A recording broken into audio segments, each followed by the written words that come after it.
দিনগুলো এখন আর স্বাভাবিক লাগে না। সকালে উঠে আয়নায় নিজেকে দেখি, চোখের নিচে হালকা কালি, ঠোঁটে একটা অচেনা কাঁপুনি। বিশ্ববিদ্যালয়ের ল্যাবে বসে কোয়ান্টামের ক্যালকুলেশন করি, কিন্তু মাথার ভিতরে শুধু একটা নাম ঘোরে, অর্জুন। তার শেষ মেসেজটা, পরের বার আরও গভীরে যাব, যেন আমার রক্তে মিশে গেছে। আমি ব্লক করার চেষ্টা করেছি, কিন্তু আঙুল থেমে যায়। রাহুলের সাথে কথা হলে মনে হয় আমি মিথ্যের একটা জাল বুনছি। সে জিজ্ঞেস করে, সাদিয়া, তুমি এত দূরে দূরে কেন? আমি শুধু বলি, গবেষণার প্রেশার। কিন্তু সত্যি হল, আমার ভিতরে একটা ঝড় চলছে, যে ঝড়ের নাম নিষিদ্ধ আকর্ষণ। টিউশনির দিন আবার এলো। এবার আমি যাওয়ার আগে অনেকক্ষণ দাঁড়িয়ে রইলাম দরজার সামনে। মন বলছিল ফিরে যা, কিন্তু পা এগিয়ে গেল।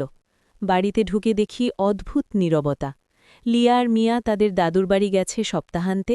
মিসেস চ্যাটার্জি একটা বিয়ে বাড়িতে গেছেন, রাতে ফিরবেন। শুধু অর্জুন আছেন। আমার হৃদয়টা ধক করে উঠল। একা? পুরো বাড়িতে শুধু আমরা দুজন? তিনি দরজা খুলে হাসলেন। আসো সাদিয়া, আজ কোনো পড়া নেই, শুধু আমাদের জন্য সময়। তার গলায় একটা গভীরতা, যেন অনেক দিনের অপেক্ষা শেষ হল। আমি ঢুকলাম, কিন্তু পা কাঁপছিল। তিনি আমাকে লিভিং রুমে নিয়ে গেলেন। আলো কম, শুধু একটা ডিম লাইট জ্বলছে। টেবিলে দুটো গ্লাস, রেড ওয়াইন। বসো, একটু রিল্যাক্স করো। আমি বসলাম দূরের সোফায়। তিনি কাছে এসে বসলেন, খুব কাছে। ভয় পাচ্ছ কেন? আমি তো কামড়ে খাব না। তার হাসিতে সেই দুষ্ট ঝিলিক। আমি বললাম, স্যার, এটা ঠিক হচ্ছে না, আমি চলে যাই। কিন্তু তিনি আমার হাত ধরলেন। এবার আর আলতো নয়, দৃঢ়, গরম। থেকে যাও, শুধু একটু কথা বলি। তার আঙুল আমার হাতের তালুতে ঘুরছে। সেই স্পর্শে আমার শরীরে বিদ্যুৎ খেলে গেল। আমি হাত সরাতে চাইলাম, কিন্তু পারলাম না। কথা শুরু হলো। তিনি তার জীবনের কথা বললেন। বিয়ের পর প্রথম প্রথম সব ভালো ছিল, কিন্তু এখন আর নয়। মিসেস চ্যাটার্জি তার কাজে ব্যস্ত, সম্পর্কটা শুধু নামমাত্র। আমি একা সাদিয়া, অনেক দিন ধরে একা। তার চোখে একটা আর্দ্রতা। তারপর হঠাৎ বললেন, তুমি এসে যেন আলো এনে দিয়েছ। তোমার চেহারা, তোমার হাসি, তোমার শরীরের প্রতিটা বাঁক, সব যেন আমাকে পাগল করে দিচ্ছে। আমি লজ্জায় মাথা নিচু করলাম। তিনি কাছে ঝুঁকে এলেন। তার শ্বাস আমার গলায় লাগছে। তুমিও তো অনুভব করো, তাই না? তোমার চোখ আমাকে মিথ্যে বলতে পারে না। আমি চুপ, কারণ সত্যি অনুভব করি, খুব গভীরে। তিনি আমার চিবুক তিলে ধরলেন, চোখে চোখ রাখলেন। বলো সাদিয়া। আমার গলা শুকিয়ে গেল। এটা ঠিক নয়, কিন্তু আমার গলার স্বর এত দুর্বল যে মিথ্যে লাগছিল। তিনি হাসলেন। তার ঠোঁট আমার ঠোঁটের খুব কাছে এলো, শুধু 1 ইঞ্চি দূরে। তার শ্বাস আমার ঠোঁটে লাগছে। আমার চোখ বন্ধ হয়ে গেল। মনে হলো এই মুহূর্তে সময় থেমে গেছে, কিন্তু ঠোঁট ছোঁয়া হলো না। তিনি পিছিয়ে গেলেন। না, আজ নয়, যখন তুমি নিজে চাইবে, তখন। তার কথায় একটা নিয়ন্ত্রণ, যা আরও আকর্ষণীয় করে তুলল তাকে। ওয়াইনের গ্লাস তুলে দিলেন। আমি খেলাম এক চুমুক। মাথা হালকা লাগছে। তিনি উঠে দাঁড়ালেন, হাত বাড়ালেন। চলো, বাগানে হাঁটি। আমি হাত দিলাম। তার হাত গরম, শক্ত। বাগানে গিয়ে দেখি রাত নেমেছে, চাঁদের আলো। গাছের ছায়ায় আমরা হাঁটছি। হঠাৎ তিনি আমাকে একটা গাছের সাথে ঠ্যাস দিয়ে দাঁড় করালেন। তার শরীর আমার শরীরের খুব কাছে। সাদিয়া, তোমার গন্ধটা আমাকে পাগল করে। তার নাক আমার ঘাড়ে ঘষল। শুধু গন্ধ নিচ্ছেন। আমার শরীর কেঁপে উঠল। তার হাত আমার কোমর জড়িয়ে ধরল, আলতো কিন্তু দৃঢ়। আমার শ্বাস ভারী হয়ে গেল। মনে হলো পুরো দুনিয়া গলে যাচ্ছে।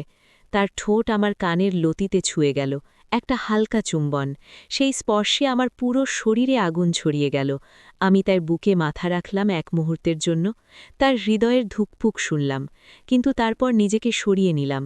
না, আমি পারছি না। তিনি ছাড়লেন না। পারবে, কারণ এটা তোমারও চাওয়া। আমি কাঁদতে কাঁদতে বললাম, রাহুল। তিনি হাসলেন। রাহুল তোমাকে এই আগুন দিতে পারে না, আমি পারি। তার কথা সত্যি লাগল। আমি দৌড়ে ঘরে ফিরে এলাম। তিনি পিছনে এলেন না, শুধু বললেন, যাও, কিন্তু যেন এই রাতটা তোমার মনে থাকবে। বাড়ি ফিরে আমি ঘুমোতে পারলাম না। বিছানায় শুয়ে নিজের শরীরে হাত বুলিয়ে ভাবলাম, কি হচ্ছে আমার সাথে। ঘাড়ে তার ঠোঁটের ছোঁয়া এখনও জ্বলছে। ফোনে তার মেসেজ, আজকের সেই কানের চুম্বনটা শুধু শুরু, পরের বার তোমার ঠোঁট, যখন তুমি প্রস্তুত হবে। আমি উত্তর দিলাম না, কিন্তু শরীর কাঁপছিল। রাহুলকে ফোন করলাম, তার গলা শুনে কান্না এলো, কিন্তু কিছু বলতে পারলাম না। পরের কয়েকদিন টিউশনি যাইনি।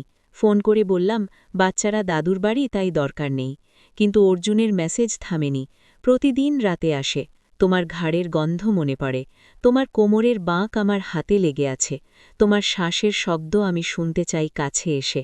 আমি পড়ি, ডিলিট করি, কিন্তু মনে থাকে। এক রাতে আর পারলাম না, উত্তর দিয়ে ফেললাম, প্লিজ থামুন, আমি ভয় পাচ্ছি। তিনি তৎক্ষণাৎ লিখলেন, ভয় পাচ্ছ কেন? নিজের চাওয়া থেকে? আগে আয়, তারপর দেখি। আমি জানি আমি হেরে যাচ্ছি। বিশ্ববিদ্যালয়ে গিয়ে বন্ধুদের সাথে কথা বলি, কিন্তু কাউকে বলতে পারি না। রাহুলের সাথে দেখা হলো একদিন, সে আমাকে জড়িয়ে ধরল। তার ছোঁয়ায় আর সেই তাপ নেই। আমি নিজেকে সরিয়ে নিলাম। সে অবাক, কি হয়েছে সাদিয়া? আমি কাঁদলাম, কিছু না। কিন্তু ভিতরে ভিতরে জানি আমি বদলে গেছি। অর্জুন আমার মধ্যে একটা আগুন জ্বালিয়ে দিয়েছে, যা নেভানোর উপায় নেই। এক সন্ধে আর পারলাম না। বাচ্চারা ফিরেছে শুনে আবার গেলাম টিউশনি দিতে। দরজা খুলতেই অর্জুন, তার চোখে বিজয়ের হাসি। জানতাম তুমি আসবে। আমি চুপ। পড়ানোর সময় বাচ্চারা খেলতে চলে গেল। মিসেস চ্যাটার্জি রান্নায় ব্যস্ত। অর্জুন আমাকে লাইব্রেরিতে ডাকলেন। দরজা বন্ধ। এবার আর পালানোর জায়গা নেই। তিনি কাছে এলেন, এবার বলো, চাও কিনা? আমি চোখ বন্ধ করলাম। তার ঠোঁট আমার ঠোঁটে ছুঁয়ে গেল, প্রথমবার। নরম, গরম, গধীর। আমার শরীর কেঁপে উঠল। আমি তার বুকে হাত রাখলাম, ধাক্কা দেওয়ার জন্য না, জড়িয়ে ধরার জন্য। চুম্বনটা দীর্ঘ হল, তার হাত আমার পিঠে, কোমরে। আমার শ্বাস ভারী, মনে হলো পুরো দুনিয়া অদৃশ্য হয়ে গেছে। কিন্তু হঠাৎ বাইরে মিসেস চ্যাটার্জির গলা। আমরা সরে গেলাম। আমার ঠোঁট ফুলে উঠেছে, চোখে জল। তিনি ফিসফিস করে বললেন, এটা শুরু মাত্র, পরের বার কেউ বাধা দেবে না। আমি বেরিয়ে এলাম। বাড়ি ফিরে আয়নায় দেখলাম, ঠোঁট লাল, চোখে একটা অপরাধ বোধ আর উত্তেজনার মিশ্রণ। রাহুলকে ফোন করলাম, কিন্তু কেটে দিলাম। এখন আমি একটা অন্ধকার গভীরে ডুবছি। জানি এটা ঠিক নয়, কিন্তু থামতে পারছি না। অর্জুনের ছোঁয়া, তার চুম্বন, সব যেন আমাকে বদলে দিচ্ছে। অর্জুনের বিবাহিত জীবনের রহস্য কি? আমাদের এই নিষিদ্ধ সম্পর্ক কোথায় যাবে? ধ্বংসের দিকে, নাকি আরও গভীর আগুনে?